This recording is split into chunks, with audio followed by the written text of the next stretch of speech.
Hi, I'm Dave Usselton, and I am the proud owner of a Hyundai Tucson fuel cell. We picked it up at the end of June in 2014, and as it just happened, we were picked to have the second one that was released, and we've had it about a year now. But one of the reasons we were very intrigued about going with the Tucson was the fact that it is an SUV-sized vehicle. So we're happy. We can participate in this program. We can feel like we're helping advance a technology that we feel is very important for us as a society. But at the same time, we can still do the things that we normally do without being compromised.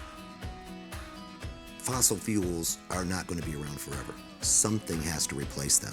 Our children, our grandchildren, everyone's grandchildren needs to think about the alternatives out there that we're going to go to as this fossil fuel continues to dwindle and dwindle.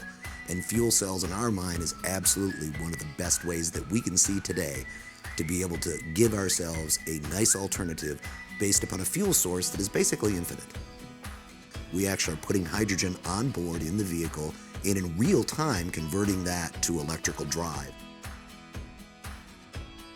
It's just been a really fun vehicle to be able to drive around. I have to say, I think they hit it out of the park. And of course, one of the considerations when you contemplate moving to this type of technology is the fueling infrastructure. Of course, California's made a great investment, taxpayer dollars, and a big commitment to rolling out this type of fueling infrastructure to support the hydrogen fuel cell technology vehicles that are being brought to market. And the time is typically the same as it is to fill out a gasoline vehicle. You're somewhere around the 5 to 10 minute mark to get yourself 240, 260, 300 miles of range in your vehicle.